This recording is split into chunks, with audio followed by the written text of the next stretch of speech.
আলামিন বললেন আমি কবরের পাশ দিয়ে যাচ্ছি, যেই কবরের পাশ দিয়ে আপনিও চলেন আমিও চলে, আমরা কোনো কিছু দেখতে পাই না, কিন্তু আমার নবী দেখলেন কবরের মধ্যে আযাব হচ্ছে। আযাব হওয়ার কারণে নবী কবরের মধ্যে খেজুরের ডাল দিলেন। কেন রে বাবা কেন? কত গাছের কত ডাল রয়েছে, এতগুলো ডাল থাকতে নবী খেজুরের ডাল কেন দিলেন? খেজুরের ডাল দেওয়ার কারণ হলো খেজুর গাছের সঙ্গে মানুষের সম্পর্ক রয়েছে। সুবহানাল্লাহ বলে। খেজুর গাছের সঙ্গে মানুষের সম্পর্ক। আল্লাহ যখন আপনাকে আমাকে বানিয়েছিলেন, সৃষ্টি করেছিলেন, মানুষ আদম নবীকে বানানোর পরে যেই মাটিটা রয়ে গিয়েছিল, ওই মাটি দিয়ে আমার আল্লাহ জমিনের মধ্যে খেজুর গাছ বানায়া দিছে। সুবহানাল্লাহ।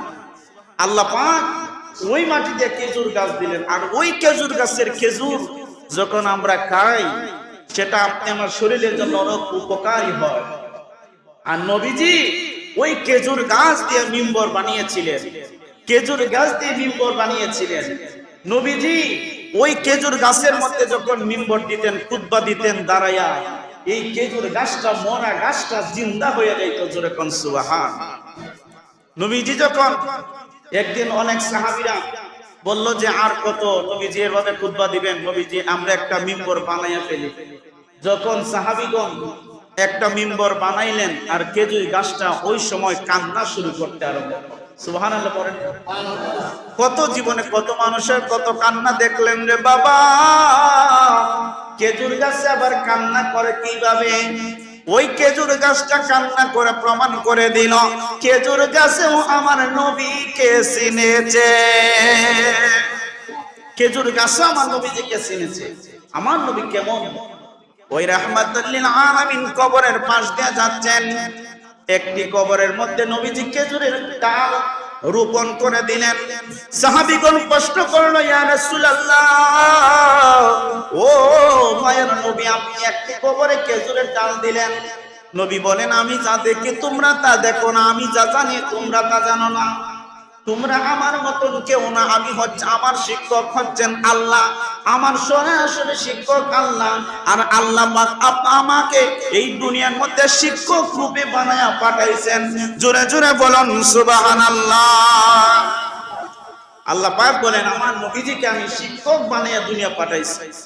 আর আজকে বাংলাদেশের কিছু মুসলমান আমার সেই নবীকে বলে নবী নাকি নিরক্ষর, নবী নাকি আলিফ বা তাসা এগুলো জানতেন না।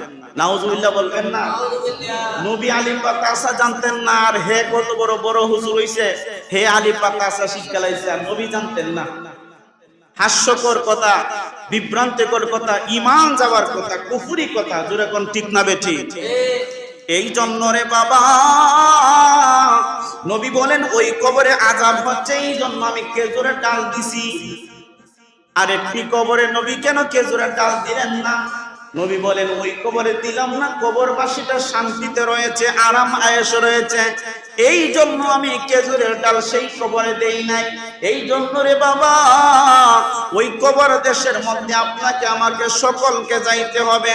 এবার নবী বললেন, সাহাবীরা, ও সাহাবীরা রে, যাও যাও, যেই কবরের মধ্যে আমি খেজুরের ডালটা রোপণ করে দিলাম, ওই কবরের আত্মীয় স্বজন কে আছে একটু কবর লাগাও।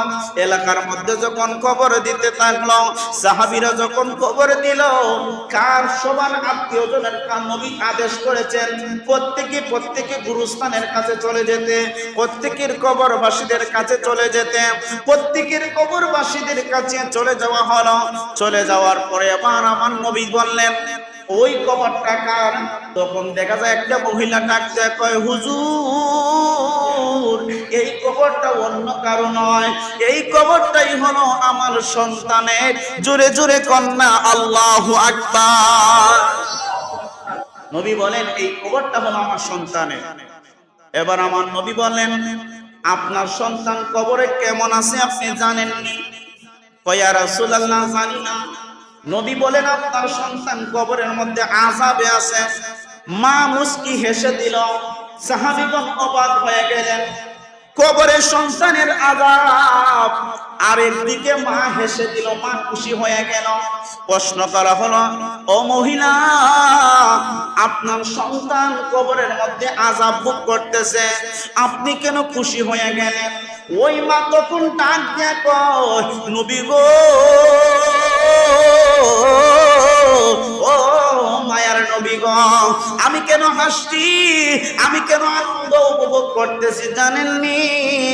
এই সন্তানটা জমিনের মধ্যে থাকতে আমি মাকে কত কষ্ট দিত, এই সন্তানটা জমিনের মধ্যে থাকতে আমি মাকে এমন লাথিও মেরেছে গো ইয়া রাসূলুল্লাহ। এই সন্তান জমিনের মধ্যে থাকতে আমি মায়ের কত অবাধ্য আচরণ করেছে, আমি মার সঙ্গে অনেক বেয়াদবি করেছে, আমি আমি আমি মা এটা সহ্য করতে পারি নাই, এই জন্য আমি খুশি হইলাম।